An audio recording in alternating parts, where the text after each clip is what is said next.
سیاہ ستہ کی حدیث ہے، حضرت عمر فاروق رضی اللہ تعالیٰ عنہ تورات تلاوت کر رہے ہیں، تورات۔ رسول اللہ صلی اللہ علیہ وسلم حجرے سے نکلے، دیکھا عمر کیا پڑھتے ہو؟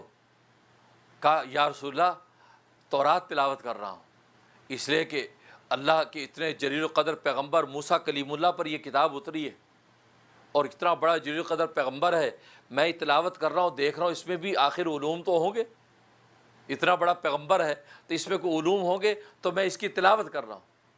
تو وہ خوشی میں ساری تفصیلات بتا رہے ہیں، اور رسول اللہ صلی اللہ علیہ وسلم کا چہرہ غصے سے غضب سے سرخ ہو رہا ہے۔ تو ابو بکر نے کونی ماری، عمر ادھر رسول اللہ کا چہرہ تو دیکھو، اپنی بولے جا رہے ہو، رسول اللہ کے چہرے پر غضب کی حالت دیکھو۔ جب دیکھا تو رسول کا چہرہ غصے سے لال۔ اور ابن مسعود رضی اللہ تعالیٰ فرماتے ہیں کہ رسول اللہ صلی اللہ علیہ وسلم جب غصہ فرماتے تھے، غضبناک ہوتے تھے، تو آپ کی گالیں ایسی سرخ ہو جاتی جیسے اس میں انار نچوڑ دیا۔ کیا صحابہ بھی کیا تعبیر کرتے، یہ محبت کی باتیں۔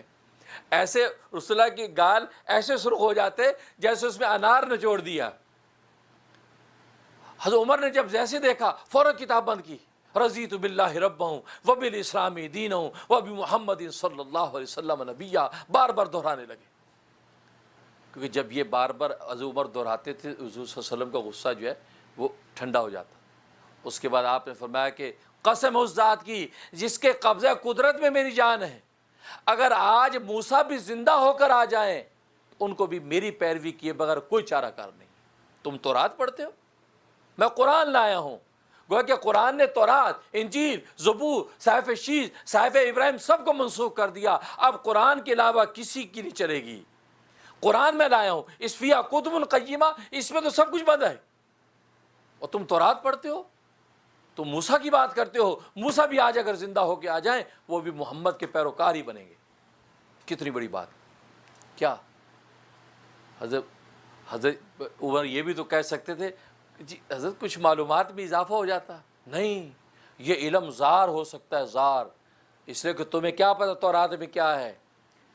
آپ نے اس کو منع اس لیے کیا، علم تو تھا اس میں، لیکن یہ پتہ نہیں کہ اس کے لیے زار ہوگا یا نافع ہوگا۔ ہاں نافیت صرف قرآن کے اندر بند تھی، لہذا قرآن کو تم پڑھتے رہو، تم کسی اور کتاب کو ہاتھ نہ لگاؤ۔ یہ ہے نافیت کی قید۔ اور آج کی دنیا میں ہر کتاب اسٹڈی کرنے کا رواج ہے، کہ یار نہیں جی مطالعہ کوئی بات نہیں، ہمیں پتہ تو چلے کہ تورات میں کیا ہے، ہمیں پتہ تو چلے انجیل میں کیا ہے۔ ابھی پہلے یہ تو پتہ کر لو کہ قرآن میں کیا ہے۔ قرآن نہیں پڑھا ہوتا، تورات مطالعہ ہو رہی، بائبل اسٹڈی کر رہا ہوں آج کل، آج جو لیٹسٹ ٹیسٹامنٹ ہے تورا کا مطالعہ کر رہا ہوں، سفر استثناء مطالعہ ہو رہا ہے۔ بھئی اللہ کے بندے آپ نے قرآن پڑھ لیا؟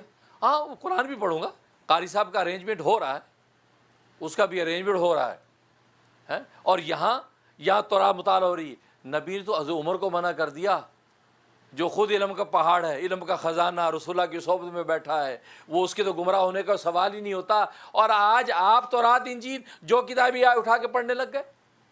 ہر کتاب پڑھنے کی نہیں ہوتی، اس لیے علم نافع ہونا چاہیے۔ علم نافع ہوگا اب نفع ہوگا، اس سے علم بنیاد ہے۔ اس لیے حدیث میں فرمایا الناس کلهم ہالکون الا العالمون، انسان ہلاکت میں پڑے ہوئے ہیں، سب لوگ ہلاکت میں ہیں، کسی کی نجات نہیں ہوگی الا العالمون، مگر علم والے بچ جائیں گے۔ علم والے کی نجات ہوگی، علم والے بچ جائیں گے، کہ ظاہر علم ہوگا تو علم کی وجہ سے جہالت کے راستے، گمراہی کے راستے سے بچ کے وہ ہدایت اور روشنی کے راستے پہ چلیں گے، کیونکہ علم تو ایک روشنی ہے، علم تو ایک نور ہے۔ اس ایک حدیث میں آتا ہے، حدیث میں فرمایا کہ بے عمل عالم کی مثال ایسی ہے جیسے بد پرہیز حکیم کی مثال، بد پرہیز طبیب کی مثال۔ بد پرہیز طبیب بھلے اپنی صحت کو خراب کر رہا ہے لیکن دوسرے کو اچھا نسخہ بتا سکتا ہے، دوسرے کو صحیح بتا سکتا ہے۔ دیکھو دنیا میں کتنے ہارٹ اسپیشلسٹ ہیں جو لوگوں کے ہارٹ کا علاج کرتے ہیں، خود ہارٹ کے مریض ہیں۔ تو آپ نے کبھی اعتراض کیا جی آپ خود ہارٹ کے مریض ہیں، آپ ہمیں کیا علاج کریں گے؟ کتنے شوگر کے ماہر ڈاکٹر جو خود شوگر کے مریض ہیں لیکن آپ کو صحیح نسخہ لکھ کے دے رہے ہیں، جی آپ یہ کریں، آپ یہ کریں، تو آپ کبھی نہیں کہتا جی کمال ہے، آپ خود شوگر کے مریض ہیں، آپ ہمارا کیا علاج کریں گے؟ تو نبی نے کہا یہ بد پرہیز ڈاکٹر ہے، بد پرہیز طبیب ہے، بے شک اپنی ذات کو تو نقصان پہنچا رہا ہے لیکن جو اس کے پاس علم ہے، علم کی